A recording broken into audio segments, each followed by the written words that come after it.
the systems in place that are there to support them are fucking them over constantly. So there's a constant feeling of mistrust. So when I get the feedback, we don't feel judged when they come in, that's all I want.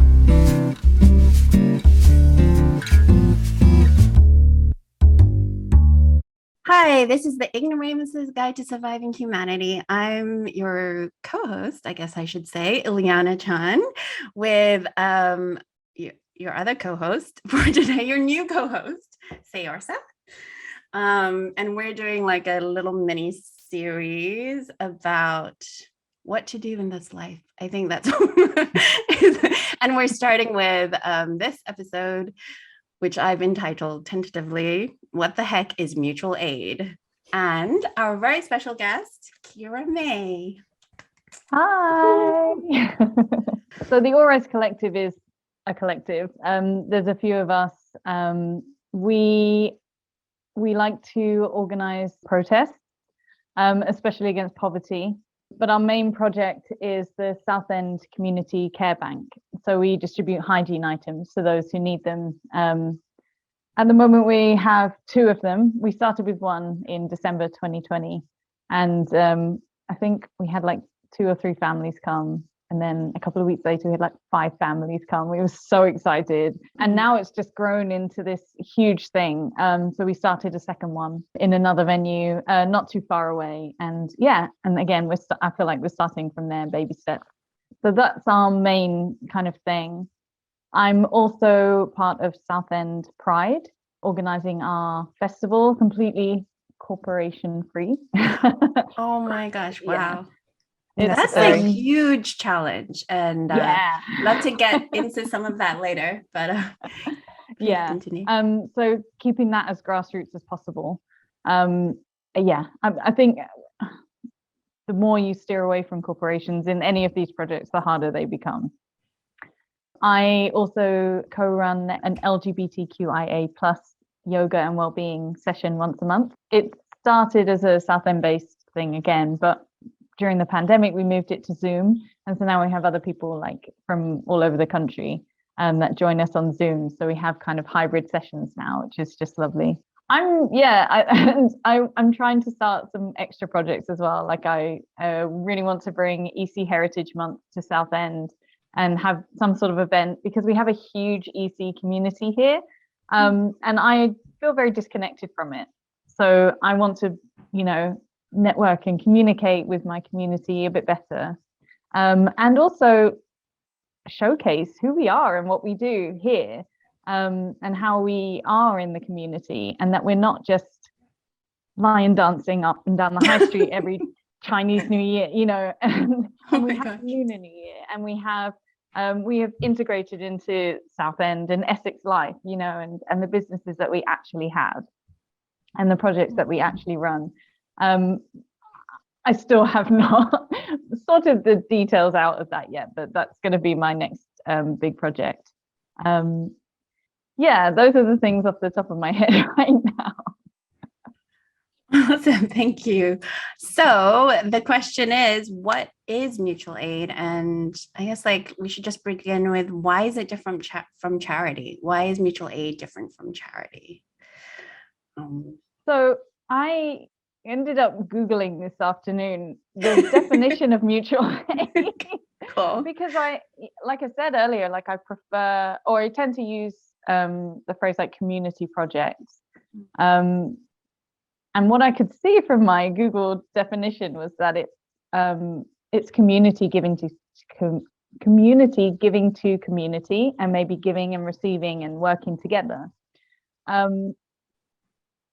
Charity, I mean, obviously the word charity can mean something different to charities in general as well. Something that we are really passionate at All Rise about is we don't want to become a charity, and we don't want to gain charity status, which is a detriment to us. But it means that we can stay as politically active as we are, and we can argue against a lot of the policies that the government are putting upon us, to put it lightly. Oh, wait. So and we you can saying process. that, okay, so I'm definitely ignorant about this. So you're saying that if there are ways to get charity status in the UK, maybe is that Mhm. like NGO status, which requires that you be like politically neutral or something like that? Yes. Correct. Yes. So charities and the way that they operate. I mean, obviously, we can do like a 3-hour episode about why charities are bad, honestly. Right. But essentially, charities operate within the existing systems, right? Charities rely on wealthy donors. Charities rely on state funding. Charities rely on essentially the whims of people that already have resources in our society to plead or to beg or to basically, do lots of grant writing, a lot of admin, like a lot of that stuff to be able to get morsels of resources, whether it's funding or products or whatever it is that they need, and then to distribute it to a select group of needy people that a charity or a donor or a state has deemed to be acceptable to receive aid, or not even aid, but like survival resources, right? We're talking about here. So obviously, the problem with that is that it's within existing structures that we know are oppressive, right? We know, I mean, Keira already mentioned corporate intervention, why that's bad, why state intervention is bad, and why philanthropy as a concept is also actually more harmful than it is helpful. So charities already operate within these constraints, and they also reinforce these constraints, right? Because if you have to be registered as a charity to get funding and grants, then you're limiting those resources already, right? If you have to keep going into the same channels to get elites or politicians to provide you funding, then again, right, we're reinforcing these existing structures. And mutual aid, I think, is so interesting because as a phrase, like Keira was saying, right, you're practicing mutual aid on a very real level across different projects, and you're involved quite, I think, intersectionally in your community as well. So, but the term mutual aid is not necessarily common in vernacular, even though, I think many groups practice it. So I think it's quite interesting because I think it's something that's come up on the internet quite a lot more recently. I think through COVID, through I think just people looking for things to do, right? So yeah, I think mutual aid is a response to the completely inadequate systemic issues that are in place. A lot of these issues are actually caused by the same institutions that are saying they have the only solutions for them. It's a fight against institutional oppression, right? It's not also gatekeeping who has access to resources, because I feel like human rights should be universal.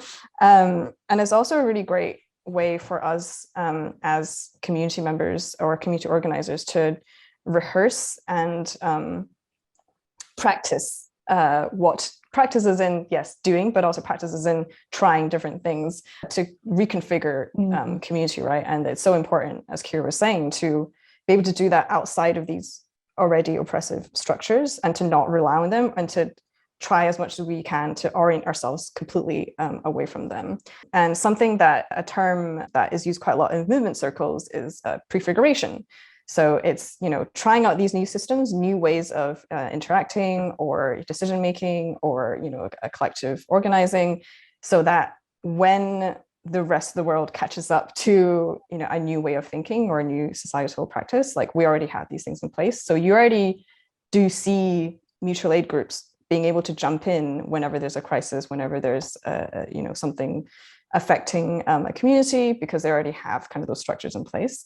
So yeah, so I think the difference is very, very stark, even though maybe at the end service or the end product might be the same, delivering meals to a community, for example, but clearly, right, the intention behind it is very, very different.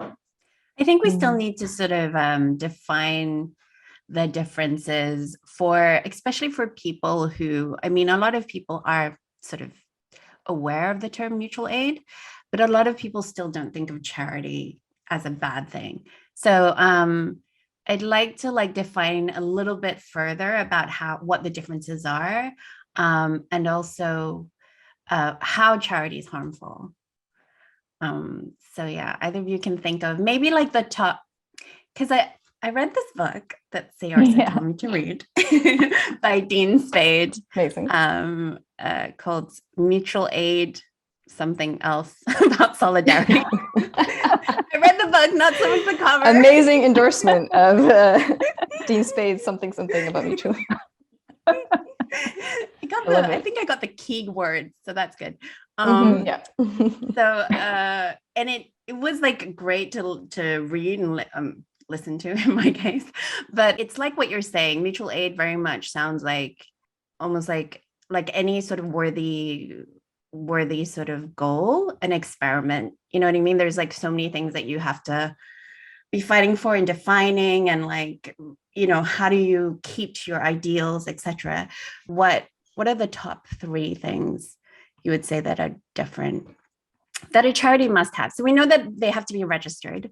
When you place a number on it, it sounds like you either always like have to list, or don't or forget the last thing, or you have like too many things. So.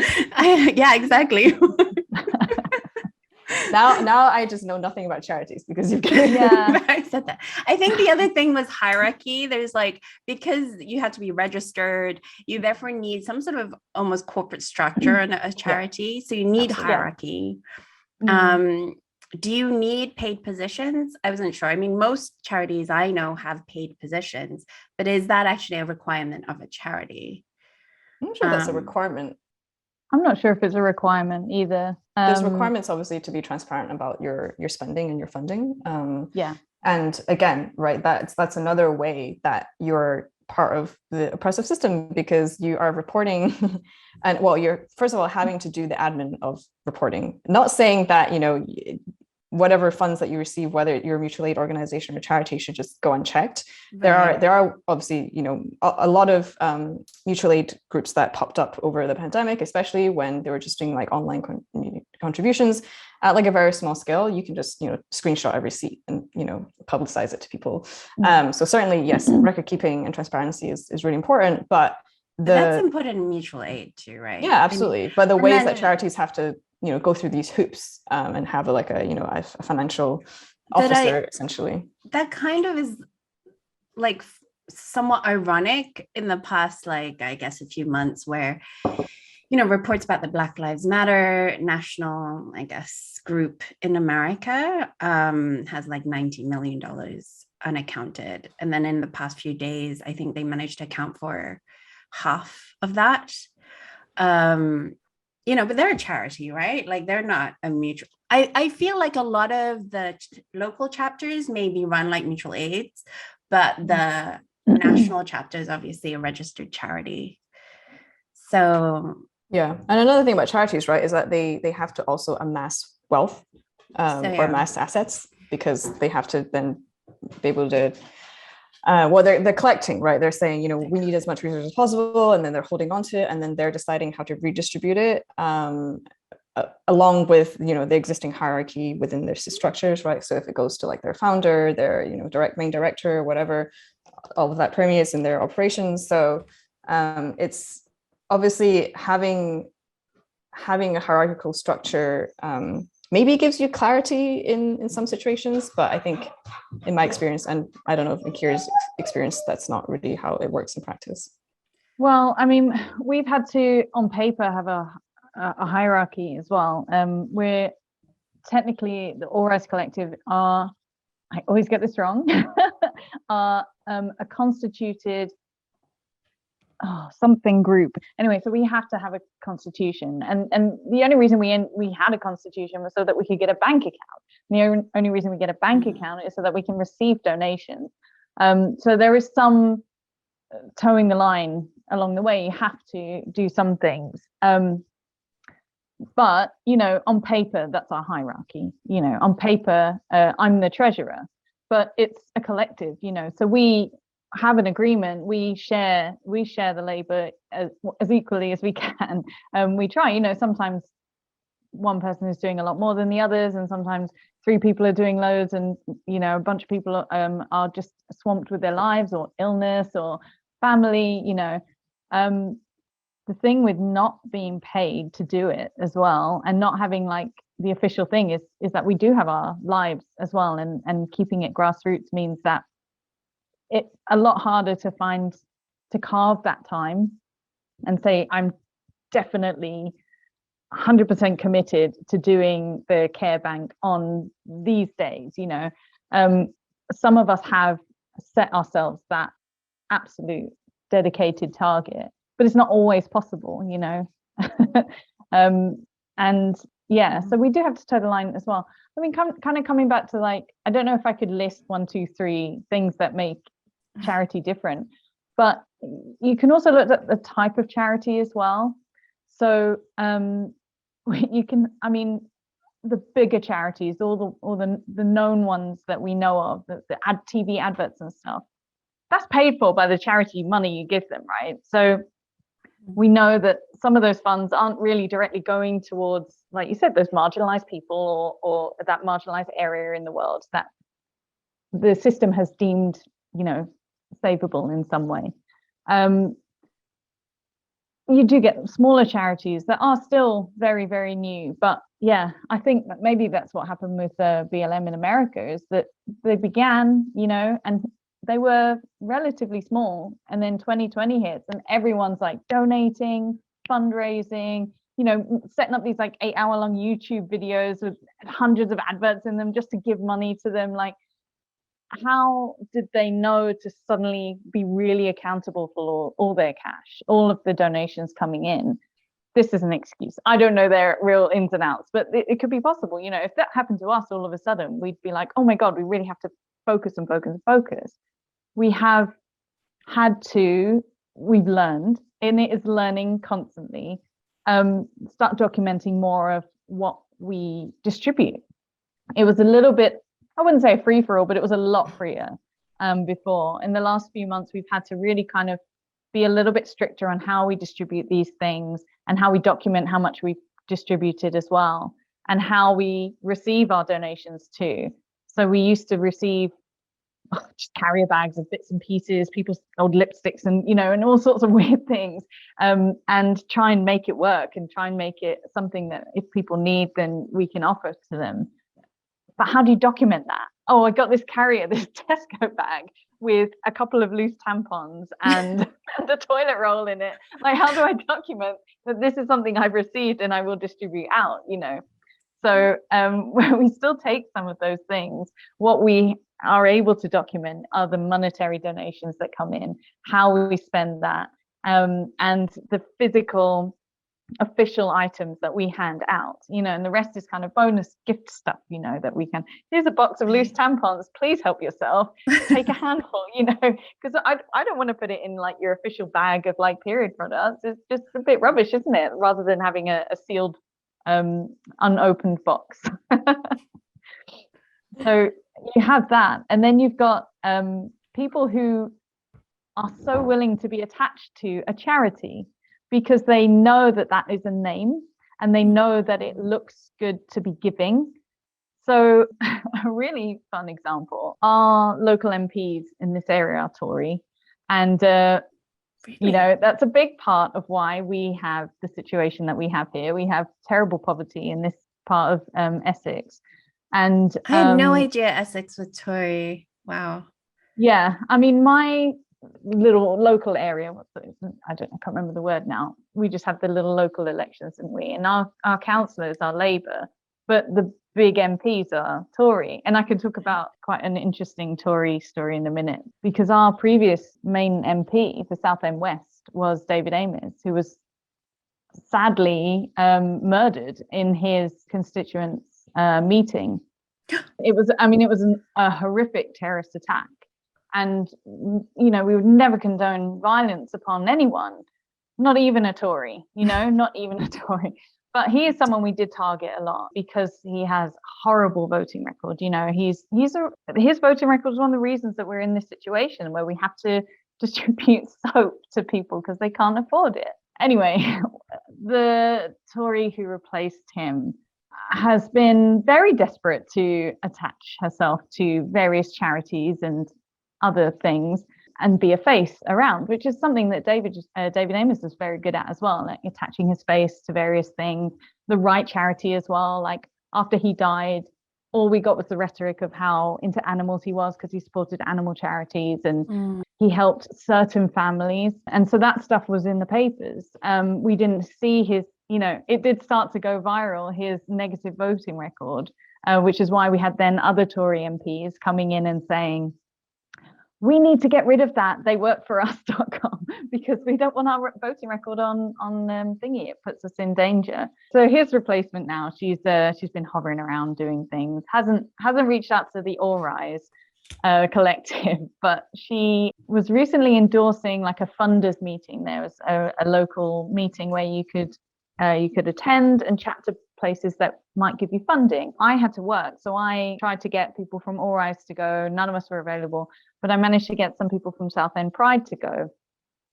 And then a few days later, they received a letter from our MP saying that she hoped we received funding at some point from that meeting. And if we would like her to attend any event, she would be very happy to.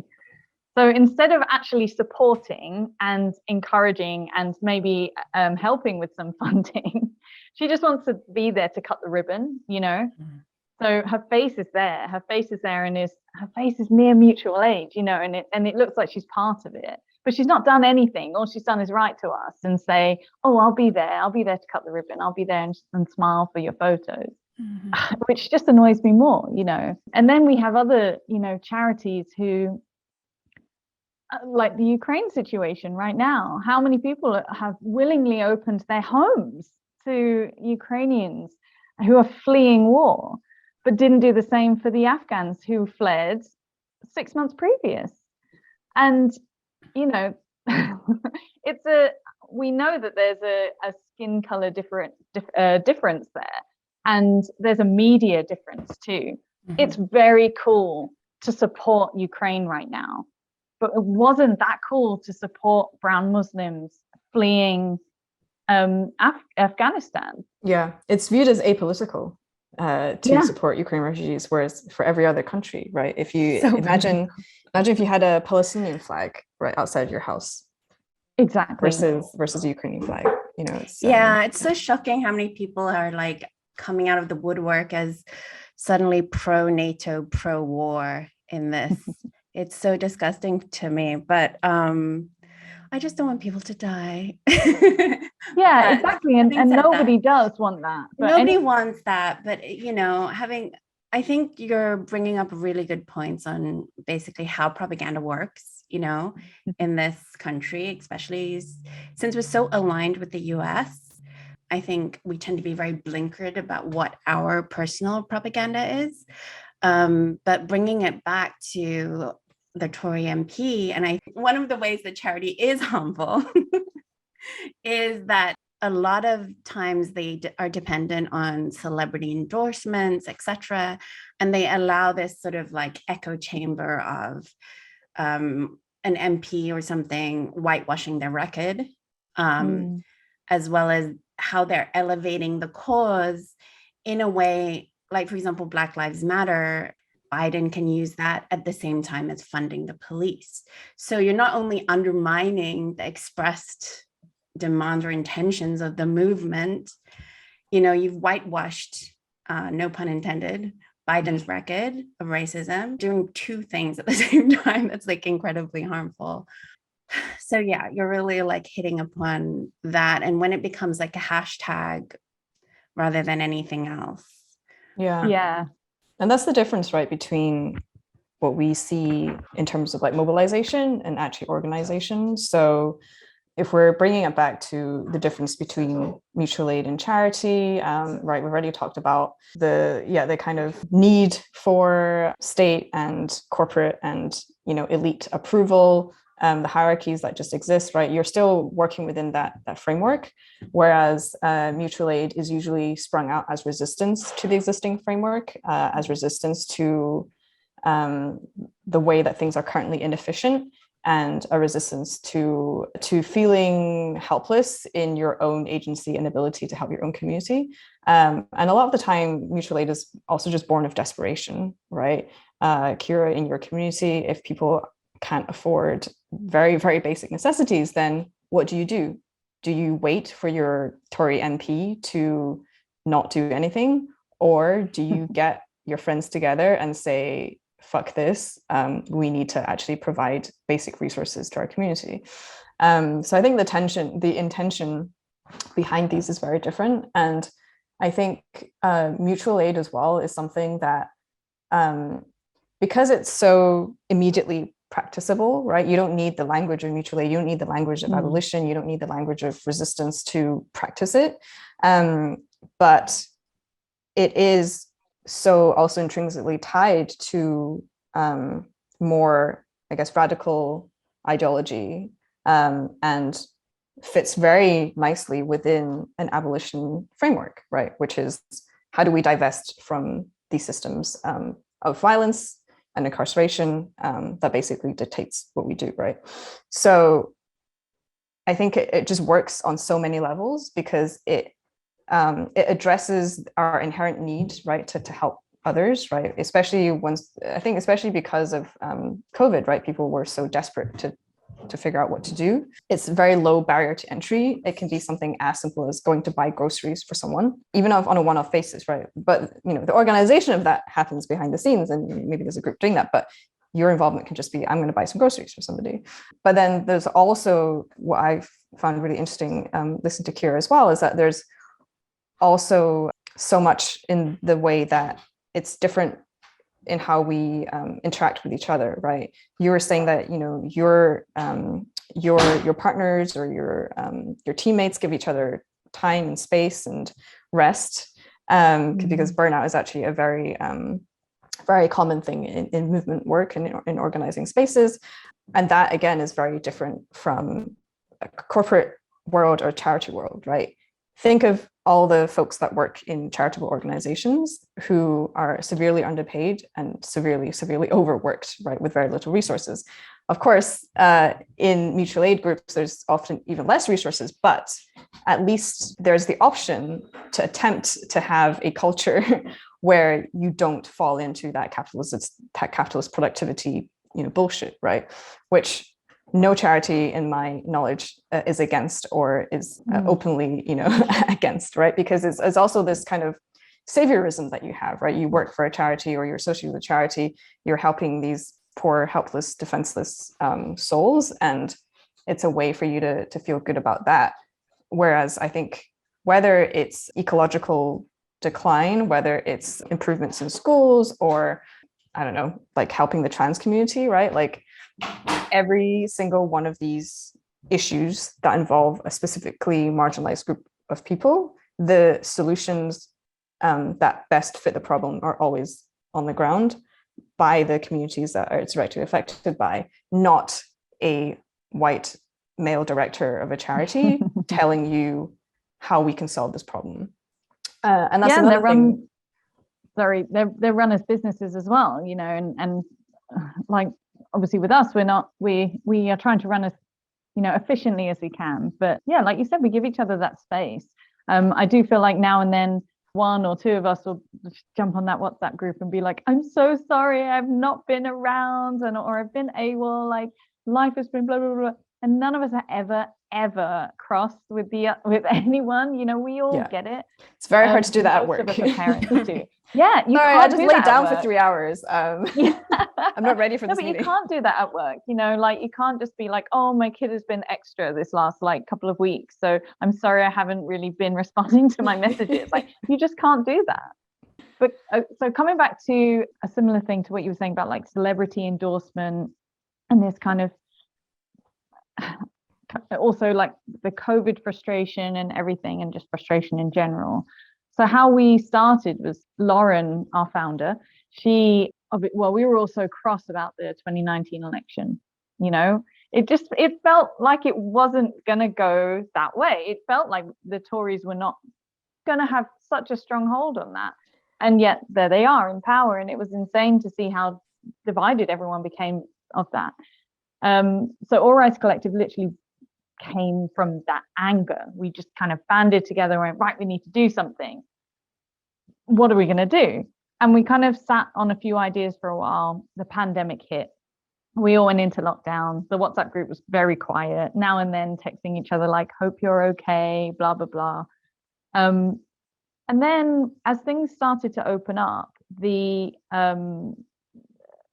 news that the Tories had declined free school meals to children during the half term, the first half term back from school, back into school.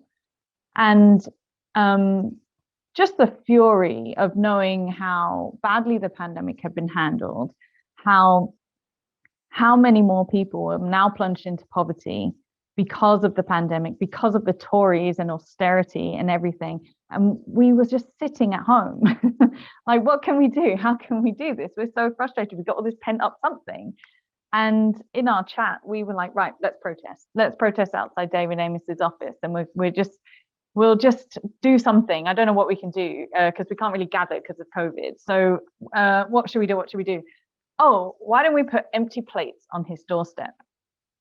And actually, maybe we can write messages on our plates of poverty statistics and question why. How can you do this to the children? How can you do this? How can you be this person? Okay, some other people might want to do it. Let's put on Facebook and just say, we're going to be here. We're going to put some plates down.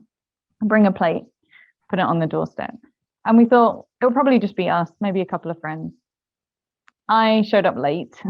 I tend to be late a lot. I showed up late, 5 minutes late, and there were over 100 people standing outside in the street as well. They'd taken over the street, and people queuing up down the road, plates in hand, to take their turn. And we covered the whole front garden with plates. It was incredible. And we went in the local paper, and then a few more local papers, and then some national papers, and it went a little bit viral. And that's when we realized, okay, our name is places now. People are aware of us. This is when we start the care bank. We need to ride off of this so that people are aware, you know, because if we'd have just done it just any time, it wouldn't have, well, no one would have known who we are, and it would have been such a long, slow start. And it has been a long, slow start, but would have been way, way, way harder to receive donations and to get the word out of what we were doing. So yeah, so we used that kind of fame, you know, like the 3 newspapers that had us in. I think we might have been in the Eye. That was like cool. And yeah, and we just went, look, okay, so yes, we protest, and yes, we're cross, and yes, we gave people an outlet to express their anger and frustration, but this is what we're going to do about it. So we did, and we started the care bank, and that's where it felt like mutual aid. People started donating to us, and other projects that were happening, like the Red Box project, which had ended already because they had won. They had, you know, received the thing of schools. Their project was to have red boxes in local businesses and things, and you put period products in there, and they get distributed to schools, so school children can have access to free period products. But then the government implemented a thing to say, yes, school children should be entitled to free period products and not have to use the stupid vending machine that's £1 a tampon, you know. Right. So the Red Box project had to end because there was no point to it anymore. And our local Red Box project had hundreds and hundreds and hundreds of period products. So off I go in my car, and I think I put like 4 or 5 bin liners full, absolutely rammed my car full of period products. And so that was us sorted for the first 6 months. Like, we didn't have to take any more of those. And they wouldn't have known about us if we hadn't have had our faces there, you know. So using that 15 minutes of fame to launch us, and using people's anger and frustration at its most heightened as well, worked for us, but never manipulatively, which is, you know, because we're not a business, you know, we don't run things like a business. We just ask, and we just say, this is what we're going to use it for. And people trust us, you know. We don't publish publicly our spending and our receiving and blah, blah, blah. We just ask, and people give, and they trust that we use that for, you know, for the care bank. And we do, and we don't receive a wage, and we don't, you know, we don't even take petrol money or anything. It all goes towards the thing. And we started a hashtag. So, well, yeah, Lauren coming up with caring is a radical act. And it is, it's using Absolutely. that hashtag, that business hashtag mentality, but making it radical. You know, caring, it is a radical act. It shouldn't be, but it is. It's completely mad to take that extra step and do the caring rather than talk about it. Yeah. Well, that's the thing, right? Is that there's nothing wrong with using social media or publicizing your organization or mutual aid groups, because that's what It's mutual aid free. is about. It's it's Yeah. free, but also be it used as a involves it requires, by definition, right, community participation and cooperation and awareness. So how else would you be able to publicize what you do if you don't use social media? But I guess the question is, how do you, because I think our assumption, or your assumption and my assumption, that Black Lives Matter started more in a community-based mutual aid type of structure and then got co-opted. Did it? Black Lives Matter is a hashtag and a movement, but a protest movement, right? It's an awareness movement. So again, we're talking about the difference between mobilization and organization, right? Mobilization is very simple.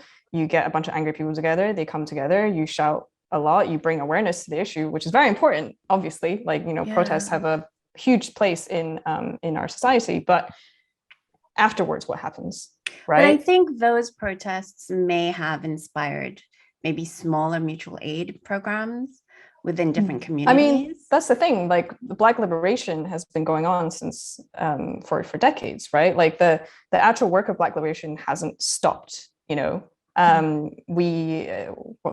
the US got the Civil Rights Act, and I think white America thought that was the end of the racial struggle, but it was not. So Black liberation has been continuing and ongoing. Black Panthers were the ones that, you know, first really created that kind of mutual aid, not concept, but that practice within Black liberation, right? You know, the free breakfast program. We have other more radical groups in the US as well, also doing very similar things, right? So that history has always been there.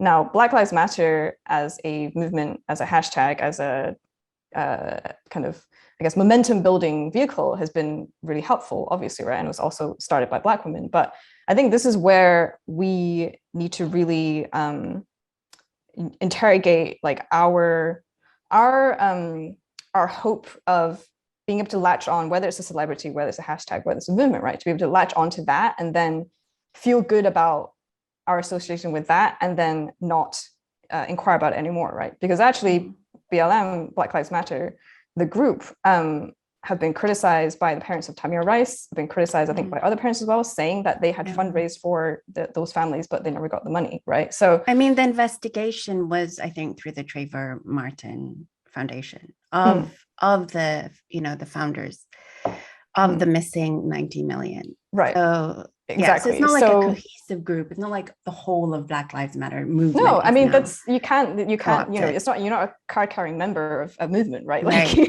there may be organizers, but you know, if you say you're pro BLM, doesn't mean that, you know, you got something in the mail that you're or that you're, you know, making a monthly donation. But it's, you know, it's like, we should be questioning, if you're giving money to someone, where is it going? You know, if you're being directed to give, because a lot of even the local chapters directed people to give donations to the national, you know, rather than whatever local chapter that they were doing, you know, whatever project that's that they really were doing. Odd, because that's the opposite practice that we see in legitimate, you know, movements and organizations, right? Because usually what we see is that organizations at the local levels and local chapter can perform and can work really well because they're connected to the communities, right? But when you then create this, again, I think really unnecessary formal structure that's a hierarchy, not within the, you know, the local chapter, but within like a bigger organization, then efficiencies really drop off, right? Like we really don't see any large scale national hierarchied organization that operates really efficiently across the board, right? Or it doesn't really recreate the same systemic issues that we already have, right? Like a lot of these larger, say, like climate or kind of socialist groups, won't name any names, are very white, very white. I want you very to male. name names. Who are these people? Well, there's a whole documentary on Extinction Rebellion that I haven't watched, but that's a very, very classic I want to know about them. Yeah, charitable organization, very hierarchical, very old school, right? Relies a lot on people's, I guess, ideas about what it means to be radical. So yeah, I think it doesn't mean that we shouldn't be paying or we shouldn't be using our resources and our time to groups or organizations or anyone claiming to do mutual aid or for social change. It's really, let's not get caught up in relying on other people, or let's not get caught up on feeling or thinking that you can just give money to someone and they will solve that problem for you, right? The same way that you shouldn't think like, oh, I'll just vote for I'll just wait until the next election cycle and I'll vote and then things will improve, right? While doing absolutely nothing in between, right? Like, how is giving, I don't know, $10 to BLM helping Black people in your community? A lot of this mutual aid stuff is an experiment or like an idealized, how do we take these idealized concepts and then actually, make it practical without, there is always going to be temptation. Like you're saying, this Tory MP, imagine she came to you with £1 million check. So one of the things that we face in Asia is NED, or everywhere, but NED funding, funding from the US. And I've talked to activists in Malaysia and they're like, well, we'll take the money from the US, but then we'll just do whatever we want. And it's like, yeah, but at what point, you know what I mean? Like, yeah, sure. They have a lot of money though, and the NED. So they might not have that much oversight. So at some point you can get away with some of that. Yeah. There's going to be a point. We sat and had a meeting about this. One of our first meetings was like, okay, it was that exact question. Say a Tory comes to us and says, hey, I've got 10,000 for you. What are we going to do? And we all said, we're not going to take it, because how can we? It's just completely hypocritical. How can we protest against them whilst receiving money from them? And we have gotten by, without receiving any of that. Is there anyone that you would receive £10,000? I mean, I said £1 million, but £10,000 from? Yeah, I mean, so we received some money from a COVID relief fund. So we just had to prove that what we do benefits people struggling after lockdown, the pandemic in general, blah, blah, blah. And a huge result of the lockdown and the pandemic and how badly it's been handled has been poverty. So that, we fall under that bracket. And people were very pleased to donate to charities, and those mutual aid buckets, weren't they, as well, during the pandemic. A lot of people that were able to work from home, suddenly not spending it in the pubs and things, don't know what to do, sitting there frustrated, oh, I'll donate here, I'll donate there. Yeah, so those emergency funds are there, but they're hard work. You don't get a Tory just come over to you and say, here's some money. You have to, which is why you should always take it. Yeah.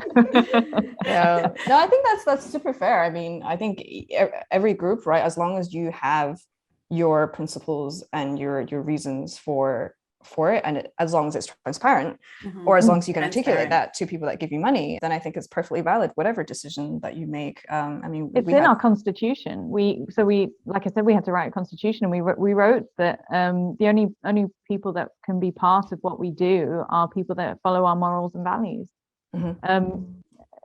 Because what is the point otherwise? There's no point, is there? Yes, we're still benefiting people, and maybe we won't get to benefit as many people, but so far so good. And yes, okay, if we were suddenly a nationwide thing, then we'd maybe have to rearrange some priorities, but I hope that doesn't happen. Like, one, you don't want this. There is a nationwide hygiene bank. I can't remember who started that, but we're not part of that. We're not a branch of that. We are our own thing, and I think that attributes to the trust that people have in us as well. They can see who we are, and we are very active people in the community. So people know who we are. if they don't know us directly, they know people who know us. So that does help. Yeah. And that's another key difference, right, to mutual aid, is that, you are actually embedded in community, and you are a community member advocating for yourself, versus charities often take a very top-down view, judgmental view, right? If you think about Mother Teresa, like the shit that she said about the people that she was helping, like that judgmental saviorism just isn't present in, well, obviously egos and personalities aside, but through I guess the structure and through the intention, right? It's just not, you don't have that same problem with mutual aid efforts. It's a feedback we get a lot, actually, is that the people that our service users don't feel judged when they come to us. And that's something, again, because of the nature of what we do. Attending a hygiene bank, or which is why we also changed it to care bank rather than hygiene bank, right? It's shrouded in shame. This is one of the statistics that made us really, really want to get this going and successful. People will go without hygiene items, toiletries, and washing before they'll go without food. So if you can't afford the loaf of bread, you can't afford your deodorant either. So you'll forego the deodorant and the shower gel to buy the loaf of bread and the can of beans so that your family can eat for the next few days. And we don't want people to feel shame when they come to us. We want people to come and receive. We've now done them in brown paper packages, so you don't even have to share what's been given out. They receive hygiene packets and they leave with them. Sometimes they stay and chat. We never ask any questions. We answer questions if they have them. We direct them to any local services that we're aware of that may be able to support them if they've asked for that. But we make no judgment, and we don't take, it's a non-referral system as well. Some of the charities, some of the food banks and things, you have to be referred there. So someone has your details along those ways. So there's no means testing either. No, which has also led to some negativity. I wouldn't say that we've had that much negativity from donators or anything like that, but some of the other service users have sometimes turned on each other and been like, they don't need all that, or I've seen them doing this and that, and we just say, that's okay. It takes a lot to come to us, and they're going to receive 20 quid worth of stuff. If you're going to sell 20 pounds worth of toiletries, you need 20 pounds for something. It's a sad state to be in, to need 20 pounds of toiletries. It's a big, brave step to come out of your home, come to the designated time and place that we've set to receive these things. And we respect that. And, people always will want to turn on each other. That's human nature. So we let them kind of vent it, and then we say what we say, and we continue on. We keep it as fair as possible. But that is hard sometimes. I know. I know your comment about human nature was a throwaway comment, but I did want to kind of dig into that a little bit more, right? Because I think we are told a set of truths about society that are not rooted in reality, right? Everything that we struggle for is this overall perceived scarcity of resources. It's practically, it is practically, it is obviously practically propaganda, restricted because of the way that's distributed, right? So absolutely, our poor marginalized communities are facing, clearly facing shortages in resources. And it's this like fight for resources, right, that gives rise to this competitive scarcity mindset, right, where like, well, you only have a certain number of these products, so obviously if that person gets more, then we get less. But that doesn't really get extrapolated at the kind of wider global resource level, right, where we just know we know we have those resources.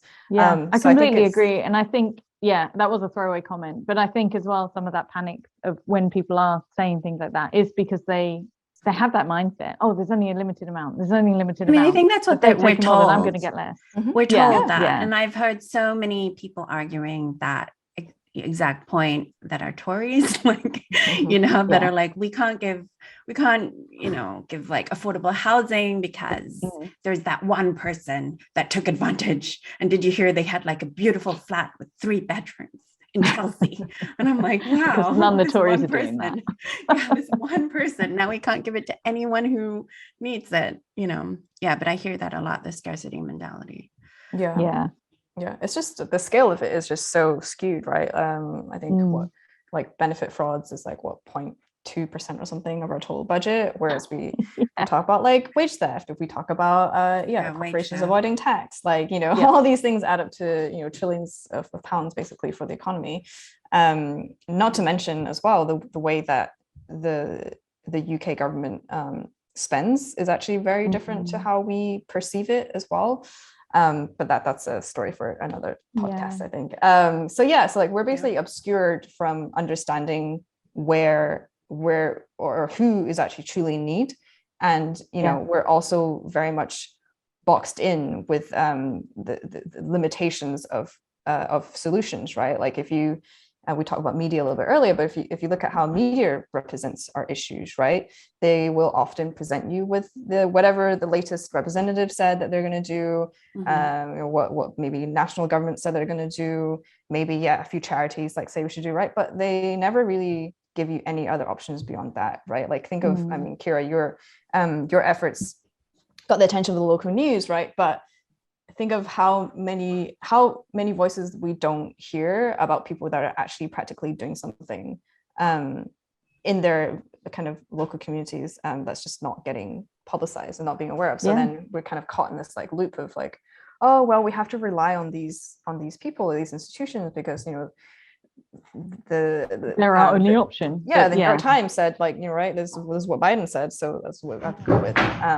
So I think we're just very limited in imagination, both in terms of the reality of why people need the things that they need, and also the possibility of what we can do to immediately address all of those issues. I mean, so like I said, we made some changes over the last few months of how we distribute things and how we log everything that we hand out now, and it's a lot more organized, but also it's calmed down some of that panic that like, there's not going to be enough and they're taking more, blah blah blah. A major thing that we've done is 2 people at a time.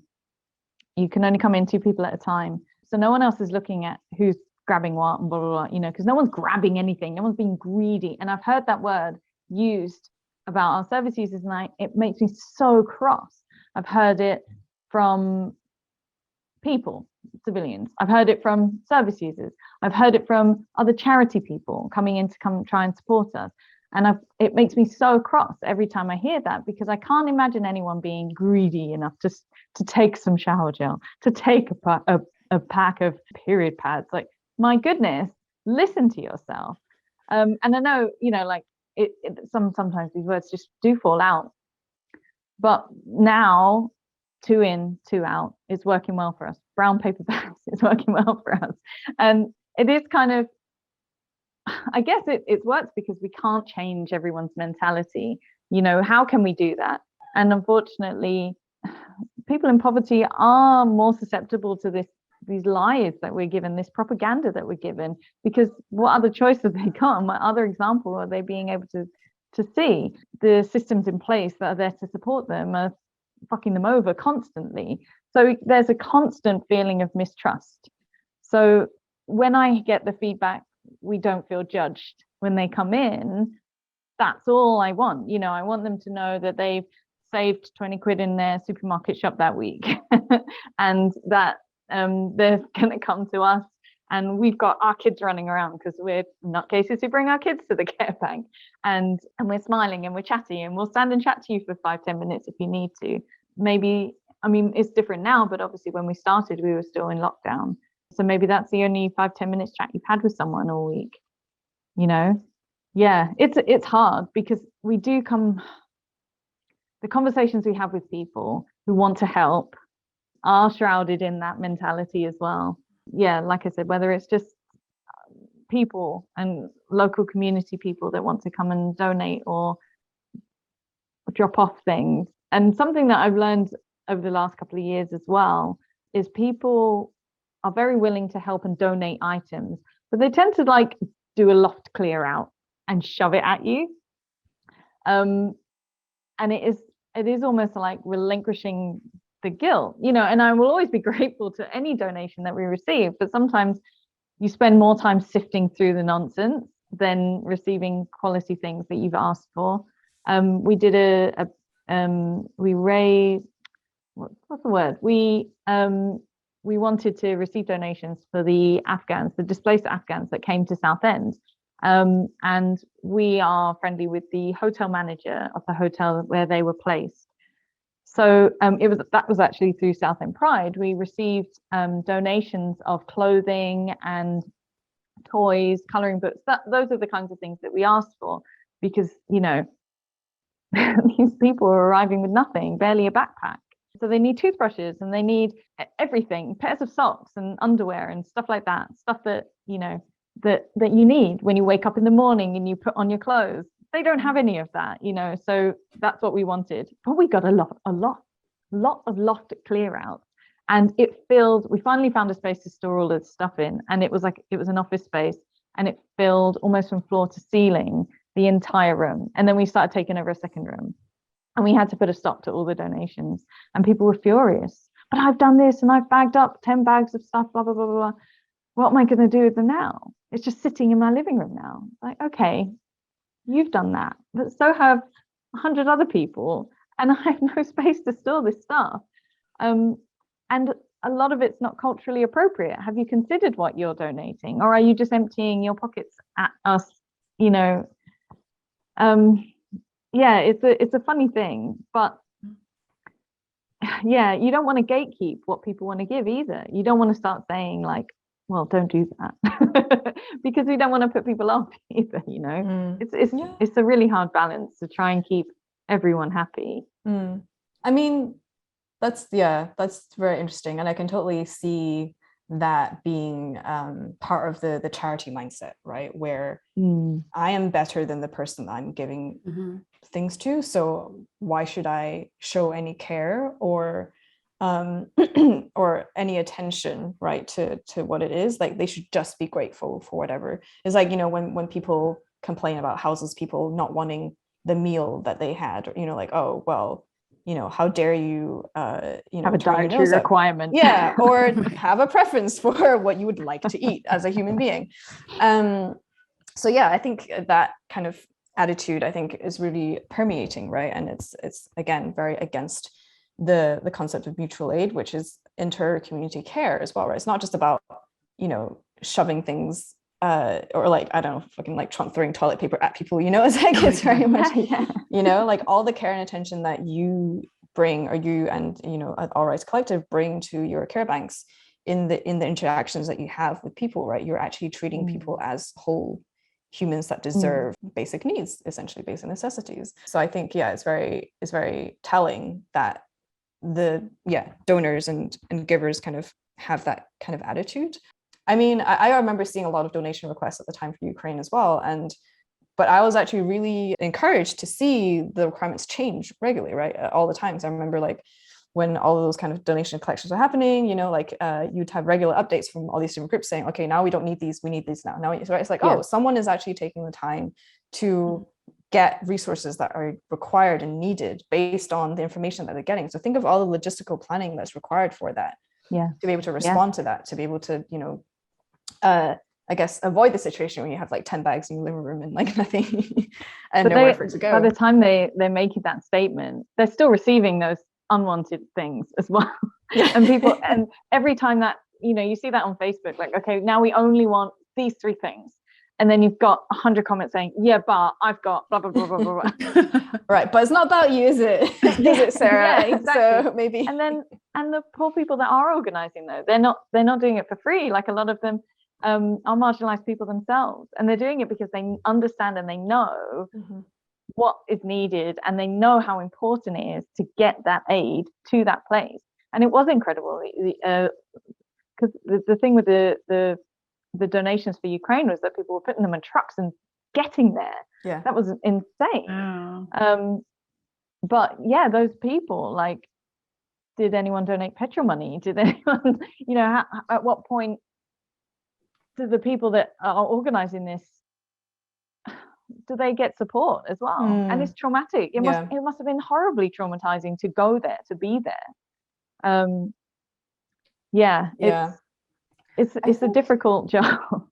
I think we're just like so out of practice, of like caring for each other. I think that's kind of the main thing, right? Like I can't remember, maybe Keira, you mentioned earlier that once a year, once a year we've got AAPI Heritage Month in the US. Once a year you've got Black History Month, right, in February in the US. I think, when is it here? A different month here, September or something. You have a window of time where you can give your attention and care to someone, or maybe every 4 years you vote, or every however you vote in a by-election, right? And then in between that time, it's so bizarre with the Ukrainian thing, because it's not like we have a lack of war or refugees like this whole time, so it's even worse, I think. Like, media the rotating spotlight takes our attention.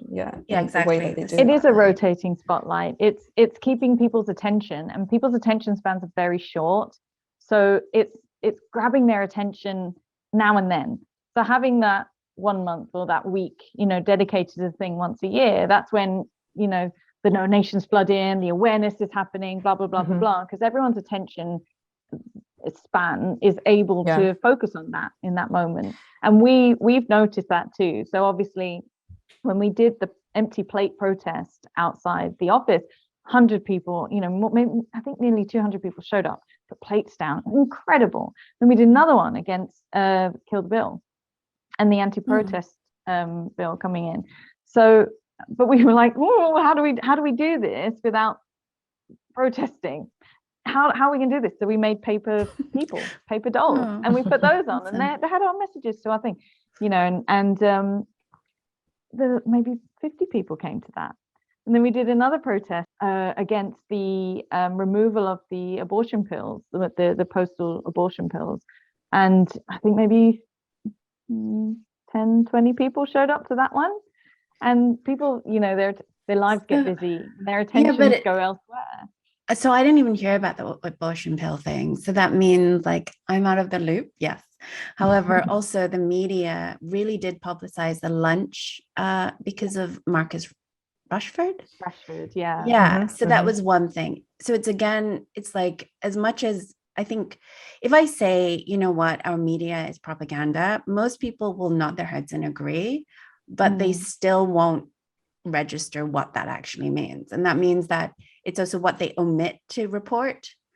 And hence, we got a lot of media coverage about that. And then a little bit on the Kill the Bill, I think. But we had a lot more about the dangers of protesting than we had on the danger of this bill going through. And how, and just like, exactly. And how it's about the inconvenience of the populace, that's what a protest is supposed to do. So we've tried to use that kind of short attention span mentality to help us with the care bank. So we have like seasonal requests. So at the start of autumn, we asked for coats. We need coats, and we got hundreds of coats given to us. And obviously we had a connection with the Afghans in the hotel. So all the coats we didn't use, we lent to them, and then other coats that they didn't want, we came back with. And we had that as an option until very recently, actually. Take a coat, any coat. Know someone needs a coat, take a coat. These have all been donated to us. We're not going to do anything else with them. They're for you. Take a coat. And then, word of the energy crisis started. Okay, we need blankets. We can't warm people's houses, but we can keep people warm. Blankets coming out of our ear holes at that point. I'm driving around the county picking up blankets from people. Hot water bottles. We decided with the hot water bottles not to take physical donations. We were very strict with that because we didn't want to take something that was old and would explode on someone, and that was a danger. So we took it became a thing on our coffee. You can buy a hot water bottle for someone. We found some £7 each. Okay, £7 donation hot water bottle. Sold so many, like sold them, gained those coffee donations, bought a bunch of hot water bottles with everything, and that was our thing. The next campaign, I guess, is sun cream. We've got the summer coming. We need to get some sun cream in. So we have to do these things, to keep people interested. We do, I mean, we're lucky because we have the coffee and we have a regular like monthly donation option that people do. But the biggest surge of donation time that we get is when we do these campaigns of, and they're never, we're not ever deceiving anyone or, or not getting those things. And they're always related to what's actually happening. But we have to do them, we have to get a graphic out and we have to somehow like pull on people's heartstrings a little bit and be like, hey, someone can't afford sun cream. It's really dangerous to go out there without sun cream on in the summer. Can you spare however much a bottle of sun cream is going to be? And people do. They just check in. Oh, that would have been my coffee. There we go. I'll put that in there. So on a smaller scale, we are using that minimal attention span thing. Obviously, we don't have the flexibility of using the press as much, but people do really, really connect in and they start sharing as well. Mhm. Oh, well, gosh, children can't go without sun cream. I must share with all the other parents I know. That's Yeah. really Oh, clever my because goodness. it's a built-in transparency as well. Like, so they don't feel like you're just amassing wealth. And then what? Yeah. Yeah. I think what you said brought up a few things for me. One being, right, clearly this kind of spotlighting of whether it's like struggles or organizations to support, it's not effective for the organizations themselves or the movements themselves. And it's clearly like lacking in fulfillment for people as well. Yeah. No one is saying to me, hey, Soairse, I love the fact that like every day there's a new thing that I'm supposed to, that I need to donate to. There's a new issue that I need to like be front, back, cover to cover aware of. There's like a new, I just love how my mind is constantly occupied and having to constantly shift attention and not feeling like I'm actually, resolving any of these, helping to resolve any of these problems.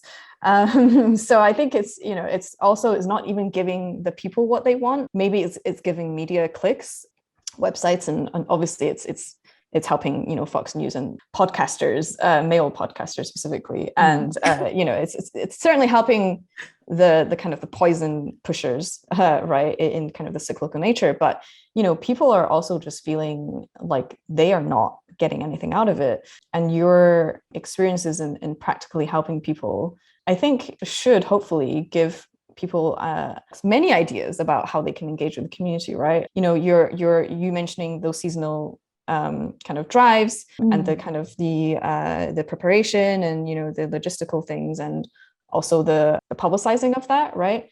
That requires social media skills or like writing skills that a lot of people have. Yeah. It also doesn't require you to, I don't know, collect donations. It doesn't even require you to like live in Southend.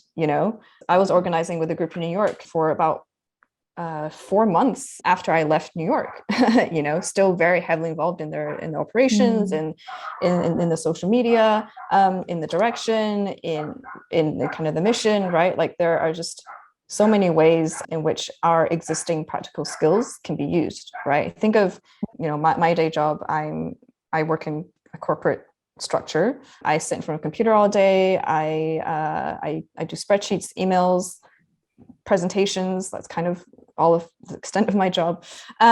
So I have all these pre-existing skills that can be really easily used, right? Whether it's even just facilitating a meeting.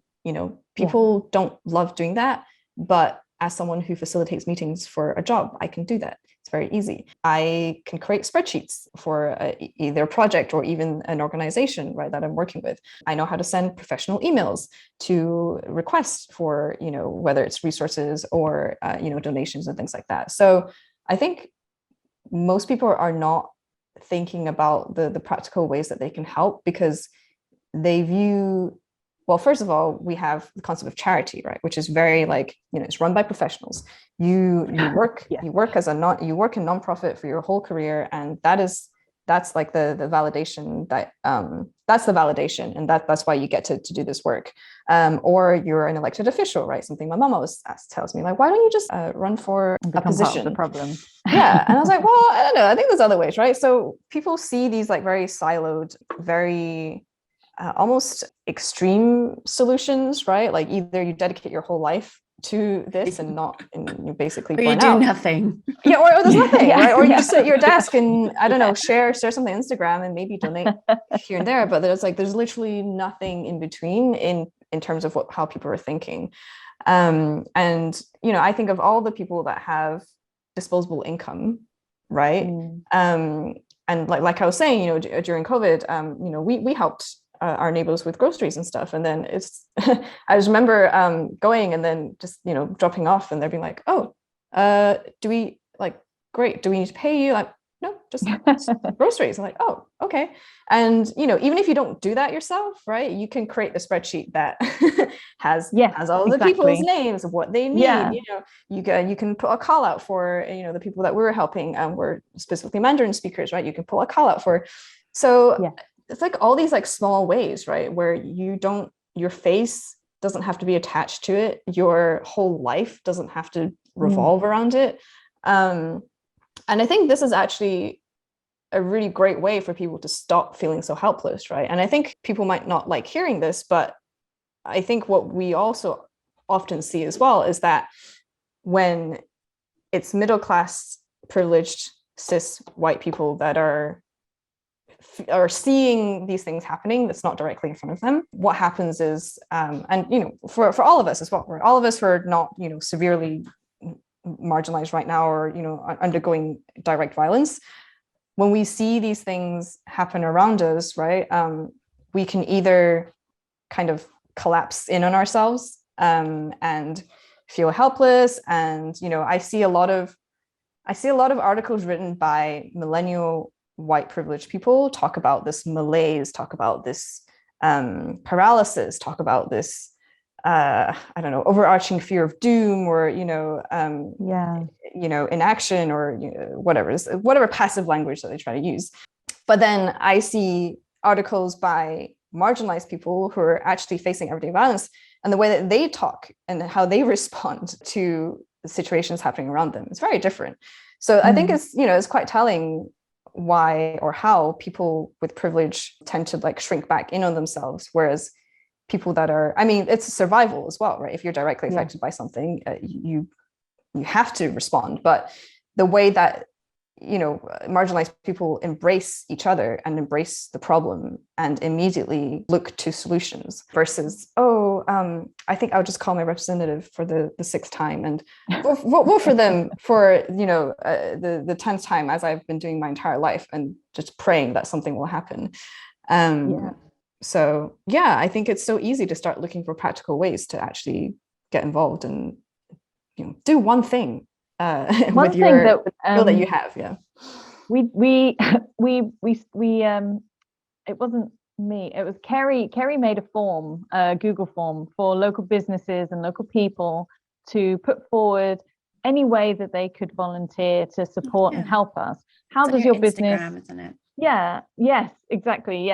So we did this and then forgot that we made it. Because the only problem is we're doing so many things that actually going through the forms and actually going through and being able to reach out and contact individual people and find a way for that to work for us. Double check as well that they are someone that we would trust in that position too. But what we did was forgot that the form existed. So then I had someone message saying, hey, I filled your form in ages ago and I haven't heard anything.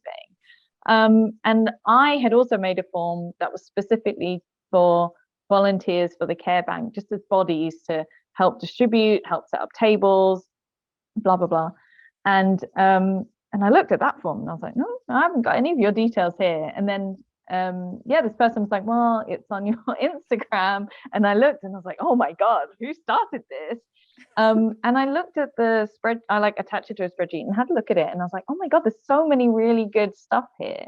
And we could totally utilize this stuff. But now it's been quite a few months since they filled this in, so we need to touch base. And the first person that replied to that is a friend of ours who runs a Montessori play group. So it's a child-led play group, really, that she takes around different halls. So our new care bank that we've started, it's only once a month. It's in a much nicer hall with a carpet, and it's warm, and it's, the hall that we do the other care bank, which is every 2 weeks, is a bit colder and a bit grottier and is used for free a lot, but this new one is quite a nice new build. So we invited our friend to come and run a little play group, so that when service users come with their kids, because let's face it, mothers are predominantly affected by poverty more than a lot of mothers of any other marginalization, but mothers in particular are very, very much disproportionately affected by poverty. They bring their kids, and the kids can stay and play and use the toys and hang out, and we've got tea and coffee, and they can hang out and chat. So now we have Emma donating her time every month, and that's what she does. She just comes down, she brings her all her equipment, and that's her contribution. And it's fantastic, and it's wonderful, and it's added this nice, lovely, extra warm layer to what we do. I must go through that form and really look at, because like you were saying, there is, we were hoping we could get someone that could take minutes on our meetings, because we have these meetings and we get so passionate and fiery, and then we get to the end and we're like, oh, we forgot to take notes. What did we say about this thing? Where's that email address? And so we have to go back, and everything takes twice as long. Whereas if we had someone who does that and is of that mindset, like, we're quite lucky because a few of us are, I'm not including myself in this, but a few of us are quite good at marketing and in social media. Kerry, for example, is like a business coach. So Kerry has been done all of our reels, and it's not something that we're very comfortable with doing normally, but Kerry makes them fun, and she'll send us an audio and be like, I want you to do this, and we'll do it. And she's like, we need to have our faces out more so people see who we are and they can relate to us more. And if it brings more people to the care bank, brilliant. If it brings more donations to the care bank, even better. So she does that, and she does, and Lauren is fantastic with all the political stuff, all the statistics, everything. And so she'll write the massive long essays of why we should be doing this and shouldn't be doing that, and it's brilliant. I like to rally people. So if there's an event that I think we can put on, I'm on it, and I'm getting us all together, or I'm attaching us to an event. So we all use our own individual skills, but there are stuff that we need help and support on too. So I must remember to go through that spreadsheet and have a look at some of those things. But yeah, you're exactly right, Soairse, that we need to have, people's mindsets need to change a little bit on how they can support whoever they want to support, and we do have a lot of conversations with people that are not local who want to start their own care bank somewhere. And so we can only impart what we've learned along our rickety way. And the biggest message is just do it. If it doesn't work, it doesn't work, but you've done it, and you can only improve on what hasn't worked. You can just keep, because what's happening in our local area may not be the same in your local area. You may need to reach out in a totally different way. I don't know if you had that. I was busy road here. And people do feel paralyzed right now. But the more marginalized communities are so used to having the shit thrown at them and having to work and push through it and do something, that we're more likely to get up and do something. And then as soon as we're in a position of mild privilege, we share that, So I can completely understand how those things are. And I have seen so many of those articles of saying like, millennials and Gen Z, they are just crippled with the idea of what's going to happen to the future, rather than they're coming up with ideas and they're doing this and they're doing that. And it's a shame, because there's a lot of potential. And I feel like the younger generation are already doing a lot. For example, for the queer community, the amount of awareness and conversation around queer identity and and queer rights as well, and trans rights right now is very loud, and it's exactly how it needs to be. It could and should be louder, but it's the loudest that I've ever known it. You know, my school career was during Section 28, where we weren't allowed to talk about it at all. We weren't allowed to be queer. We weren't allowed to have it discussed. You couldn't talk about someone having two moms or two dads. Your school teachers could not disclose their sexual orientation. And that was when was this? How many years was that? It ended in 2003, and that was the year I did my GCSEs. So my entire schooling career was during this. And when now, did that start? Sorry. In the 80s. Oh, so it was a long time. Now 20 years later, they're doing the exact same thing in the US. In Florida. Yeah, the US are trying to bring it back. Yeah, and they think, have brought it back. Oh yeah, in a big way. Yeah, they've already prosecuted teachers and parents. Yeah, but I mean, they touch upon it in It's a Sin as well, that, you know, one of the characters goes and works in a school, and you know, they ask him to get rid of any book that may have any reference to any homosexuality at all. What's It's a Sin? Nothing. What's It's a Sin? It's a TV show that was on, was it 2020 or 2021? It's a Channel 4 show. It's based around this group of queer friends living in London during the height of the AIDS pandemic. It's a really good watch. It's a really succinct picture of that moment in time.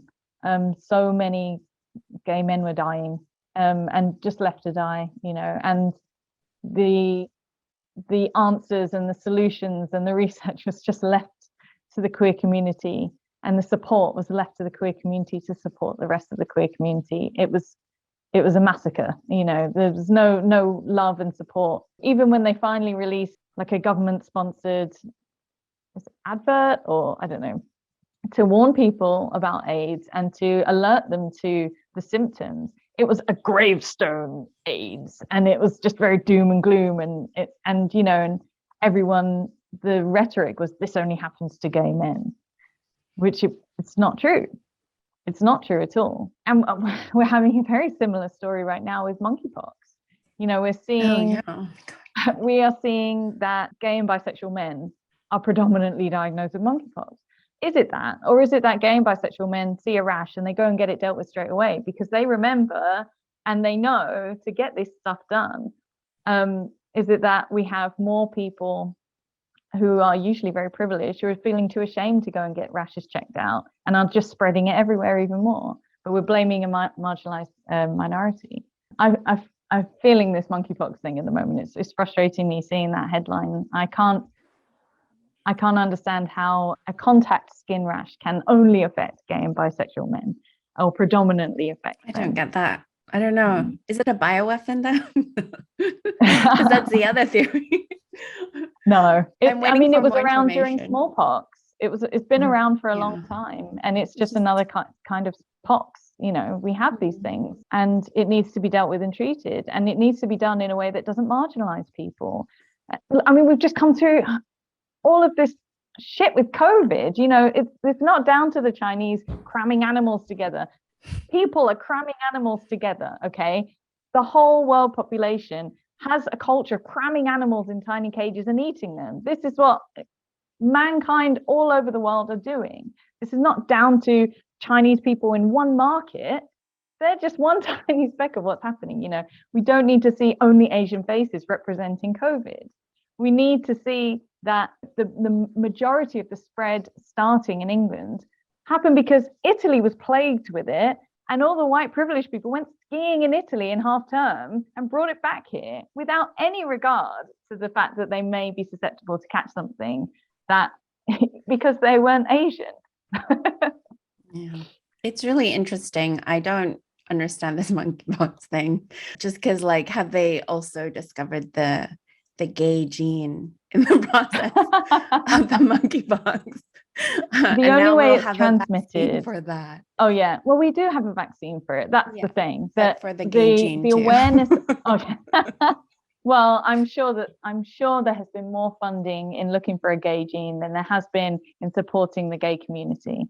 I can assure you that some horrible person out there, for example, and there's always someone willing to fund an awful thing. So I have endometriosis. It's a very debilitating chronic illness, and it's very, very difficult to finally get diagnosed with it. There's on average, it's 7 years between first appointment to diagnosis. For me, it was 14 years. Oh my God. Between first appointment and finally a surgery. The only way to diagnose is a surgery. And so when I was finally diagnosed, I was looking for research. I was looking for hope, for some relief, And I found an article, a funded research on the hotness of people that have endometriosis. What? Wow. Someone paid for this. Important science. Someone very hot as well, I'm sure. Yeah. Important science. So we must know. We must know how attractive people are if they've got endometriosis. So I can guarantee that there will be a study. I think Lady that Gaga paid has for. that, right? Yeah, I think she does. Maybe she funded. Yeah, maybe she's a good example. Yeah.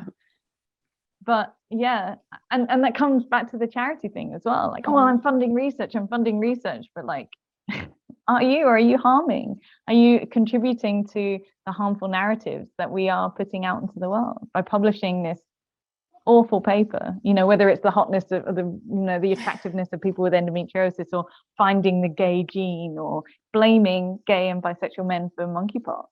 It's a skin contact. That's how you can catch it, from skin contact. So children in the swimming pool, like verrucas, they can catch them, right? But it's not as good a story when you can't judge children for playing in a pool. Can we really just get rid of all the children? I'm pro that. I know you're a parent here, but yeah. Oh, there are many days I wish there were no children. Yeah, Children of Men, great utopia movie. Yeah. That is a really good movie. Yeah. So do you think we've covered everything? Did you cover what you were fired up about, Soairse? I think so. It was probably just the bit where I was just annoyed at people for being lazy. Well, we don't want to use the word lazy. No. Well, only capitalists think that laziness is a bad thing. Or that even exists, right, as a quality, where in fact it's probably just different ways that we react. I also think that it's unfair to not unfair, but I think it makes sense that we're so defeated because the systems that we're talking about are purposefully making us defeated. Like all the stupid excuses they come up with is like purposefully to make us feel that we can't make any progress in any area. So propaganda works. And even for young people. Yeah. I think it's just rather than letting people try different ways of having a community or distributing resources, right? It's always really interesting to me when instead of saying, oh, that's interesting, interesting you're doing that, right? The first response is always, oh, that's not going to work. Oh, why would you do that? Oh, really? Oh, yeah.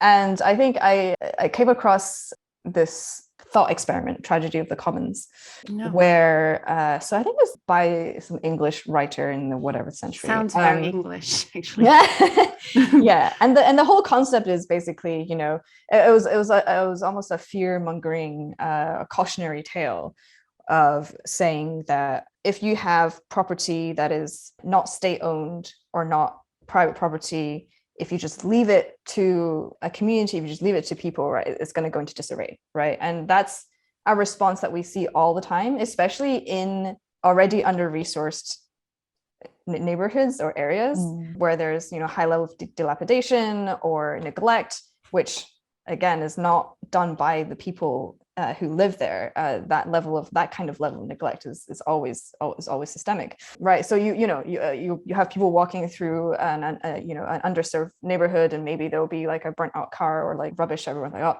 see, tragic the commons, Kia. If you just leave people to their own devices, then and also contribute to that whole broken windows policing theory in New York as well, which is an absolute failure in public safety and policing. So yeah, it's like this, I guess, this ideology, or this like false ideology that we have, like this I guess that was pre-capitalist if it was like 18th century, but like this attitude has been so pervasive, right, that we can't help each other because it's in our human nature to always fight against each other, when again historically that's not true, and it's not observed. That's just not what happens. Where if you leave people to their own devices, or if you leave a community in charge of their own resources, then they're just gonna let it go to shit, because they don't have the wherewithal to be able to. I also feel like this is part of us being part of the empire. Like I'm always about the empire and anti-empire, but it is, isn't it? It's like the UK and the US with the empire,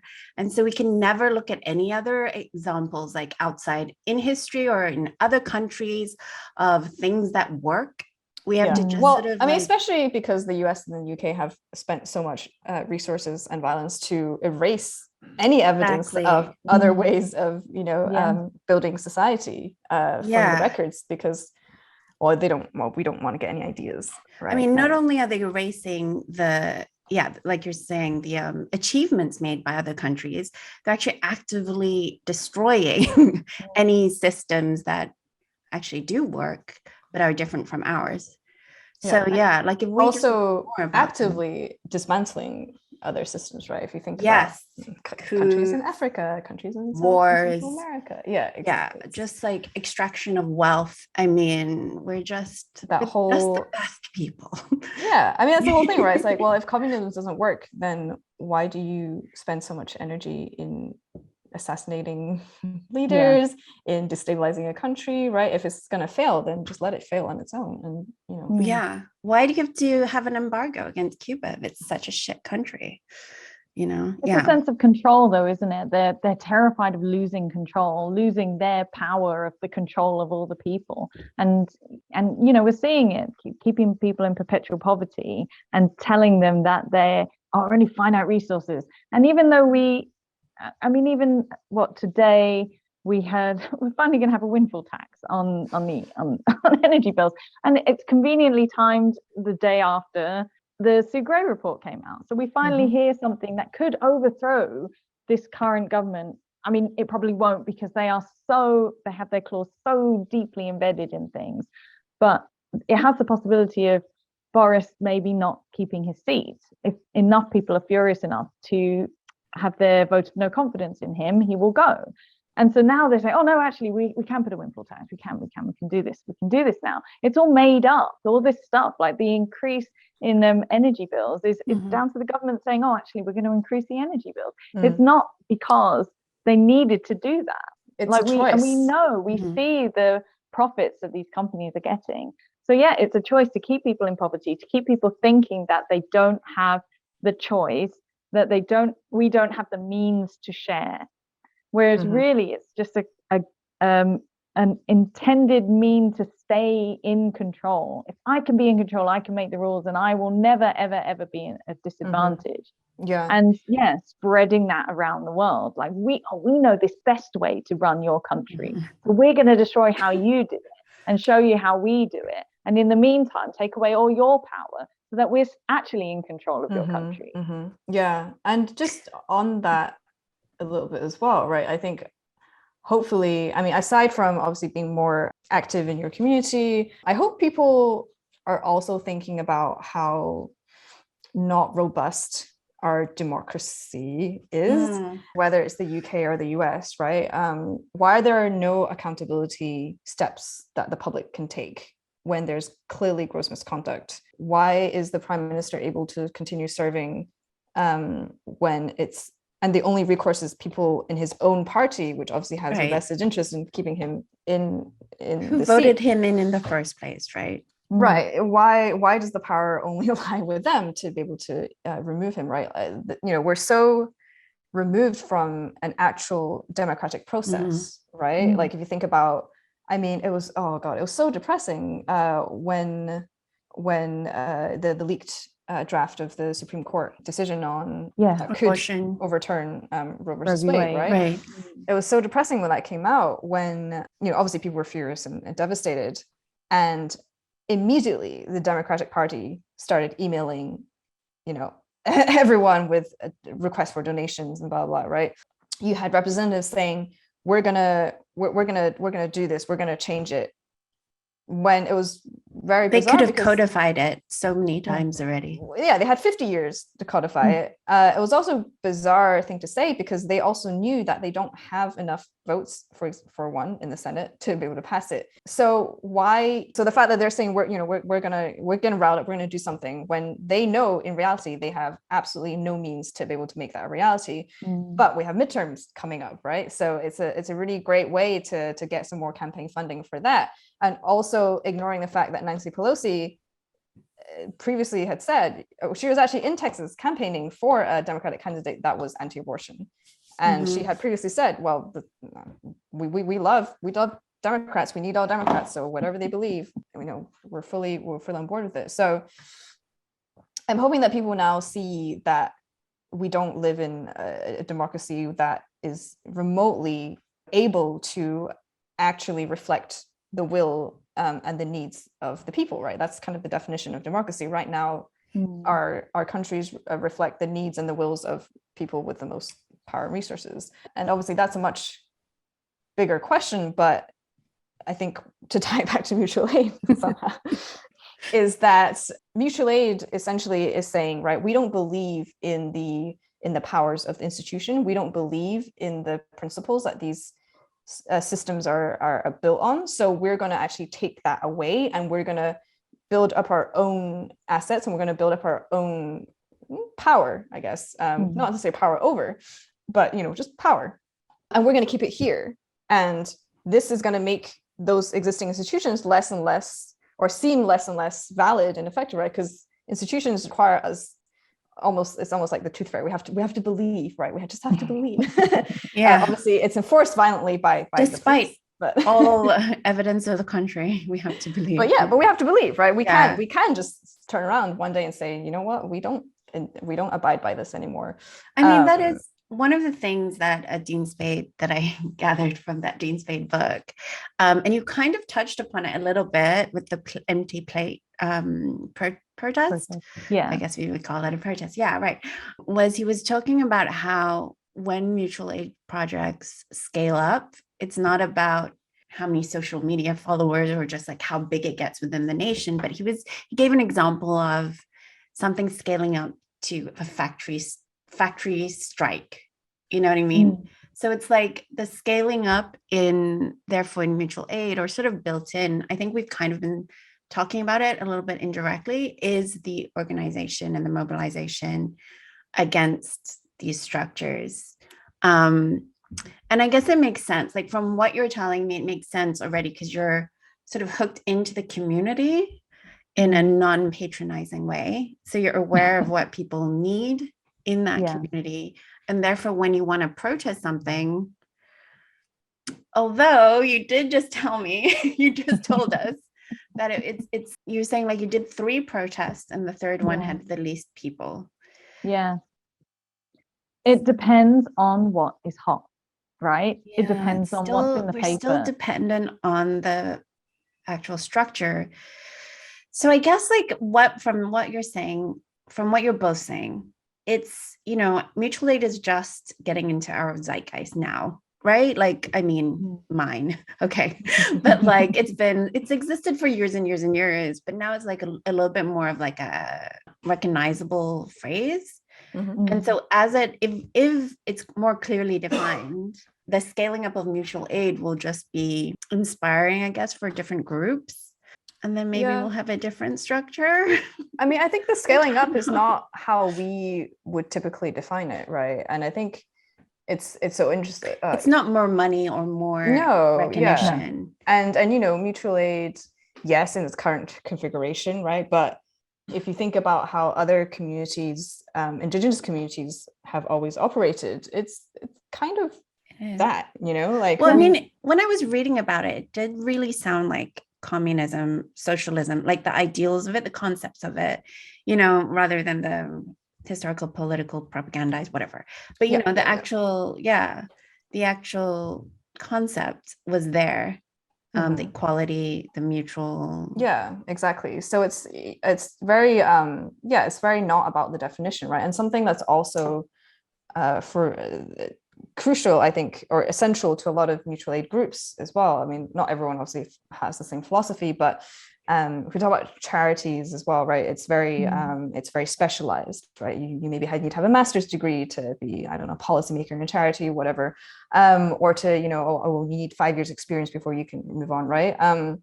Something that's really, I think that leftist circles struggle with, but try to live by is the accessibility, right? You don't necessarily need to know that you're doing mutual aid or to have a dictionary definition of mutual aid is to participate, right? If you join a meeting, hopefully, Keira, you guys don't quiz new joiners on, you know, on their organizing philosophy. And have you read all of Mark's work? Exactly.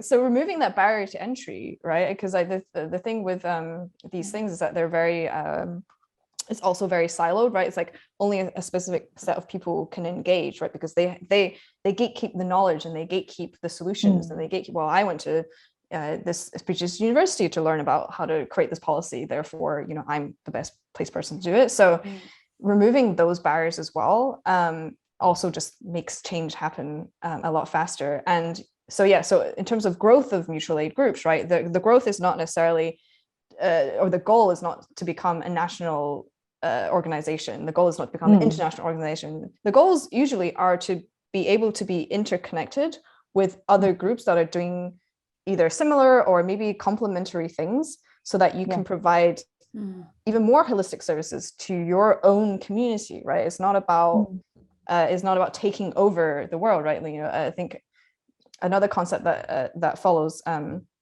mutual aid is the concept of solidarity, right? Which is power sharing, not power over. So I think that the more that we can build up these networks, then the more that we can actually provide you know, things for survival for communities. I think people will start to think, why are we relying on governments? Why are we relying on institutions? Why are we relying on these things that actually aren't serving us when actually these local communities are serving us, right? And that's exactly what happened with the Black Panthers. And that's exactly why they were all assassinated. And, you know, it happens already. There's like I think it's a small town in the States.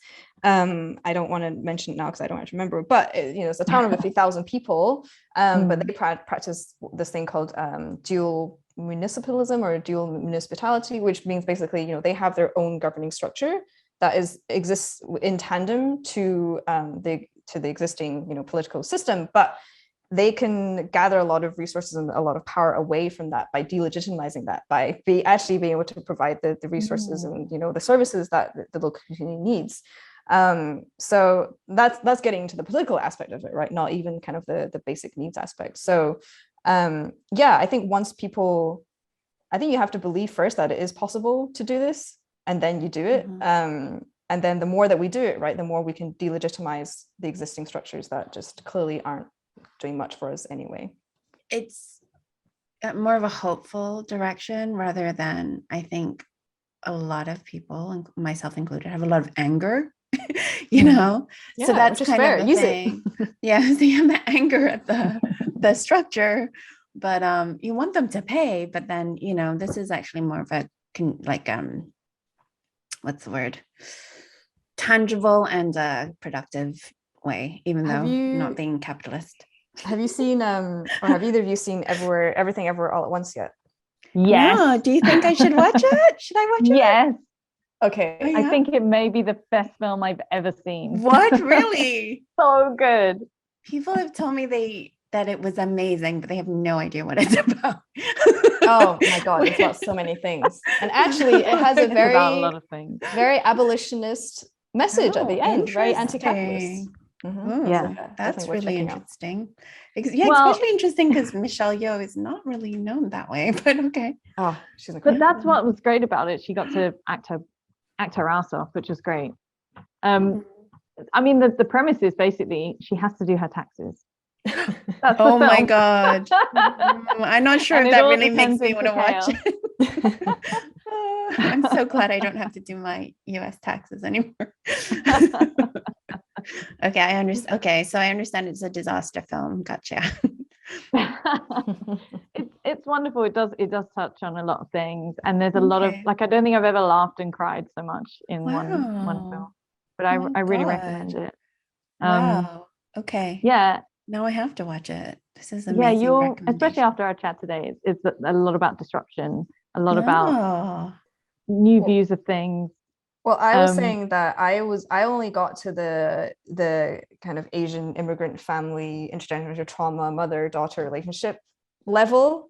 I'm still processing all of that because I was like talking to my other friends about it who aren't, Asian or women or whatever. And they were saying, oh yeah, the philosophical aspects of it, surgism, like anti-capitalist, like the kind of the love and caring message. I was like, oh, I'm not there yet. I still need to talk to my therapist about yeah. I about mean, that, there and are then a I lot could of think about the layers, other. yeah. But then Oh, even, I wow. mean, I think that's probably why for me it feels like the best film I've ever seen, because there are so many layers to it and so many that I identify with. There is that the Asian mother and daughter relationship thing as well, which is very difficult, and seeing the intergenerational thing. There's a line in it that got me, that I just sobbed. I think she's trying to explain to her daughter why she isn't as honest to the gong gong as she should be, and she's like, he's from another generation, it's different. And I was just like, I can't. And because that, I've heard that line, I grew up with that, like, oh, you Yeah. can't be 100% yourself Right. because they're from another generation, like, and that's painful to hear, and then it's mad to see on screen, and then their dynamic as well. And yeah, and and she's just going to do her taxes, and the situation that's happening there with that. Oh And my then God. it's alternate universes, so there's other ways that things You're could the happen. first person who has mentioned the taxes. That's the premise of the film. That's what It's very at the important. beginning. It has Actually, been yeah. omitted It's from really all important. It's a advertising. recurring. I mean, it's basically the whole plot of the film. Yeah. Oh my God. Yeah. Without Well, giving too much away, I'm that's glad the you whole guys plot. are not marketing this film, but I'm definitely going to watch it from all the other things you said. That's really awesome. Yeah, so interesting. She's just so good. Wow. And Gotta it's watch this. incredible to see her be given the opportunity to do that as well. Yeah. Wow. Yeah, This there's is a lot really of layers. There's fascinating. a whole, because so I teach yoga as well, right? And Mhm. I'm a mindfulness practitioner too. And there's a whole part that's about non-verbal communication. It's put through the eyes, I will say, of two rocks, and it's a whole scene, and it's wonderful. It's hilarious as well. It's a And very I think, emotive scene. That's very- It's two yeah, rocks. it's Very so emotional. These Taoist two or rocks. something. Yeah, exactly. But you wouldn't get any of that influence if it wasn't an Asian cast and Asian directing and everything, and you need to That's so have that. great. And the mix of, the immigrant family, but the integrated Americanness of them too, and the language too.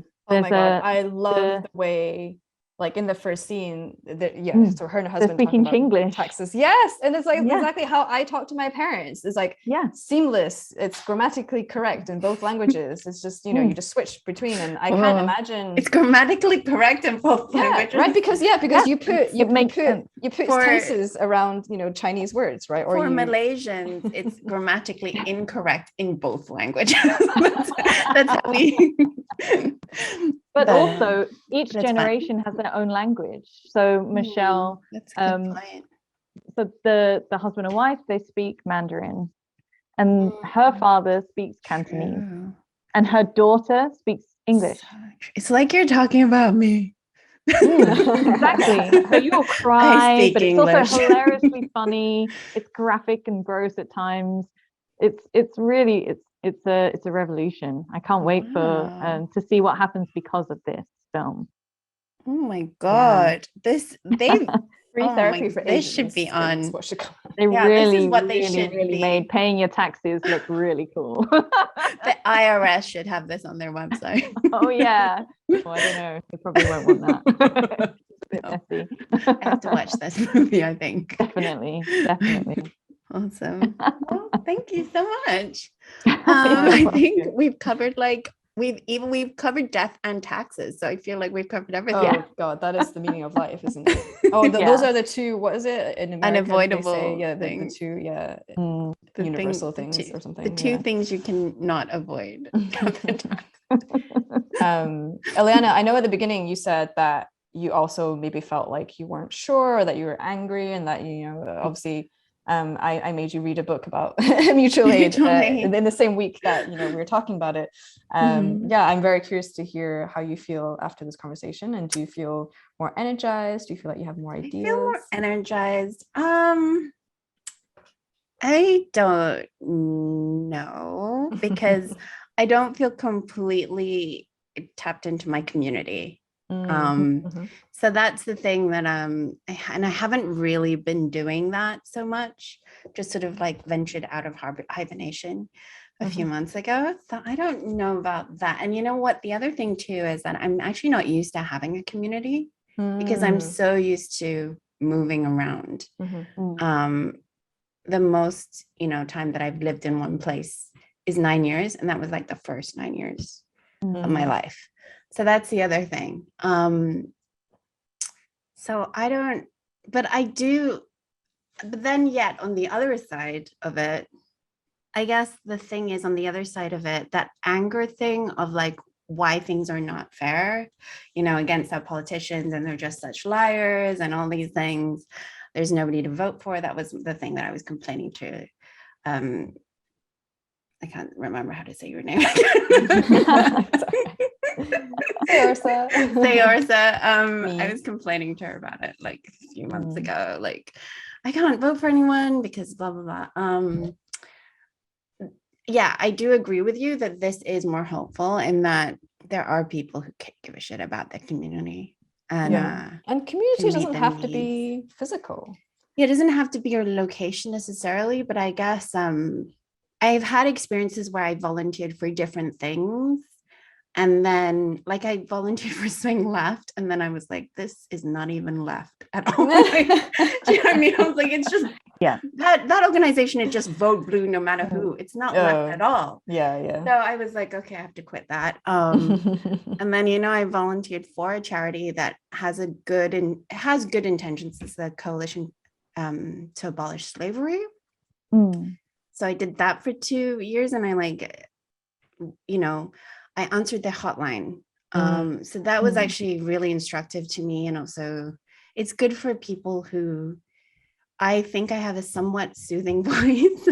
So it's good for people to like when they're calling in, but again, it's a charity. So it's structured with the CEO that is making like what, 400,000 or something, like seven-figure salary. And a lot of their time is for grant writing.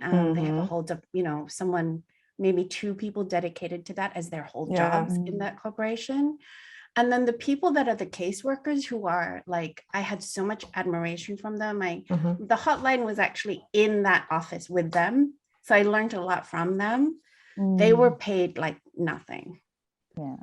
So even when I'm like, I believe in this cause stuff, I'm like, the structure of this is corporation, capitalist, etc. So yes, to answer your question, I think I have learned a lot about mutual aid. I think my main takeaway is that now that I'm looking at charity in that way, mutual aid though is the way that I would think how a charity would work. Like if how people perceive charities to work. That's what they're donating towards because they're not necessarily aware of the corporate structure. What I will say as well about feeling disconnected from community, it's a huge part of why I do a lot of mutual aid.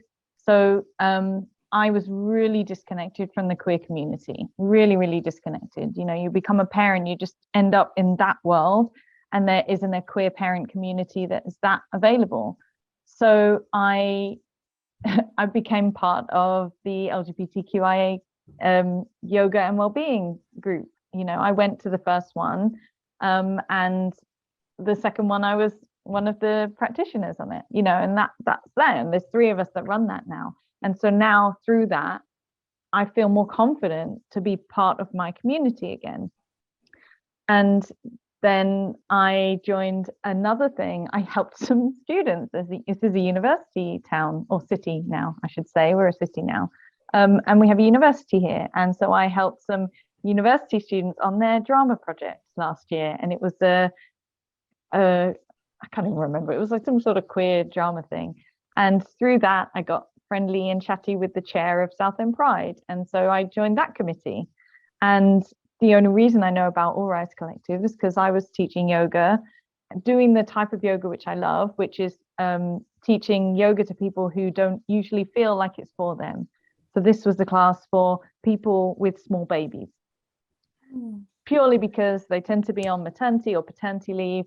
They tend to be exhausted beyond belief, and they tend to have absolutely no time for themselves. So this was 1 hour where they could bring a baby, I could cuddle it, and they get to move, And I'm chatting to one of the parents, and she says, "Oh, I've just been to a meeting. We're trying to group together out of anger from the election that's just been, and we want to create a feminist group that's intersectional, that's trans positive, because we don't feel that's represented anywhere." And I was like, "How can I join this?"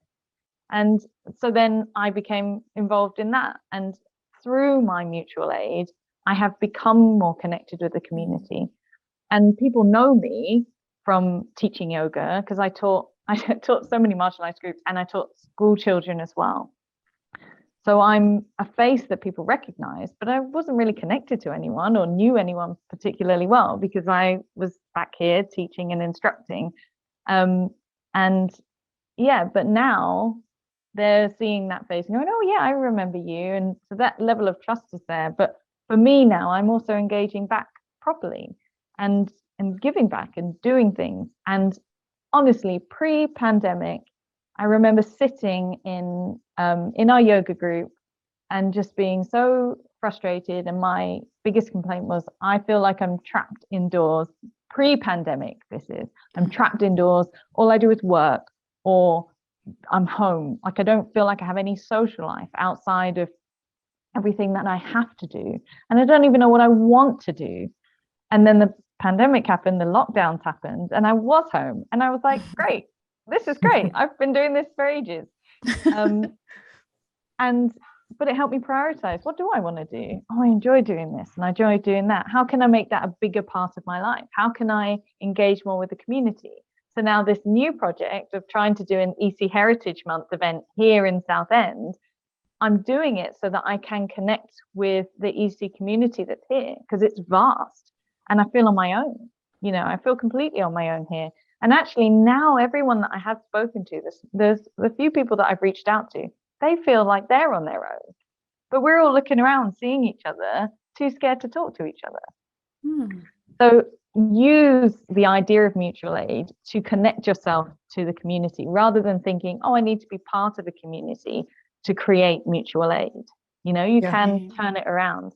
And it doesn't have to be huge. You don't have to start a food bank or a care bank or anything like that. You can run a networking event. Where are the other Asians in my community, or where are the other lasagna lovers in my community? Just have something, and bring people together, like EC Sisters. My goodness, and what an amazing way for our generation to get together, because we are disjointed. The EC community for our generation is very disjointed, because we've all been brought up to integrate into the British population. And now we're going, actually, we thought we were quite integrated, but COVID has shown us that we're still seen as very different. We need to stick together and be there for each other. And think about how these things started, right, Keira? I mean, everything is kind of from this intention, right? In the same way that ESA Sisters as well, right? Started as a WhatsApp group, now over 700 people. Quick plug there. So it's always starts with intention, and I think that's why the framing, or like the I guess, principles of mutual aid are so important, because it's not about the end result of what you do, right? It's not this capitalist notion of bigger, better, keep going forever, regardless of, you know, whether you're still meeting the needs of the thing that you're trying to do in the first place. Right? It's always intentional, checking in if this is actually what the community needs, and then giving it in a way that's always, you know, full of care and respect as well. So if you apply that to your daily life at every level, at every scale, then you are essentially embodying mutual aid, right? And then it also prevents you from feeling, I think this is what a lot of young activists or young movement people experience, and this is definitely something I experienced a few years ago when I first started doing more of this work, is that like you feel the sense of urgency, right? If you're doing something, especially if it's kind of on the ground or kind of a protest in response to something, right? You feel this sense of urgency, and you feel the sense of, well, if I'm not doing all of these things, or if I'm not getting results, or, you know, actively doing things, then I'm not doing enough, right? Whereas if you actually just view these things as values that you absorb and that you just live by in your daily life, right? These principles, these values, I mean, the more you practice this, the more you should know. I think between myself and Keira, I think we're very clear about, you know, where our boundaries are, where our limits are, you know, what we'll say yes or no to, right? Like what is a good activity to engage in and what's not, right? You build up that understanding over time. So yeah, but it just starts with the intention and then starting something, right? We don't need to wait for permission. We don't need to go through proper channels. We don't need to get grants, or, you know, it comes together. It might not come together immediately. It might not be, it might be a very small scale to begin with, but it's something. Yeah, you just got to do it. That's awesome. Thank you, guys. This was such a great conversation. I appreciate it. Do you have any last words? Because that's a great way to end, just because I think it was very inspiring, and like there was some action things to do. You know? Action steps. Action steps. Yeah. That's right. I'm still very capitalist, aren't I? All my language is capitalist. I think it was amazing to hear from Keira and all the efforts. I hope that this gives people a sense of, not that it's easy to start your own mutual aid group or groups or community activities, but that it's certainly possible, very possible. It requires only a few people, maybe even a few resources to begin with, but it can transform itself. And yeah, I think you really embody the importance of intention right behind everything that we do. And it's really great to hear how thoughtful you are in all your efforts as well. Thank you. Yeah, I do hope that other people will feel inspired and want to contribute in their own way. Me too. Thank you.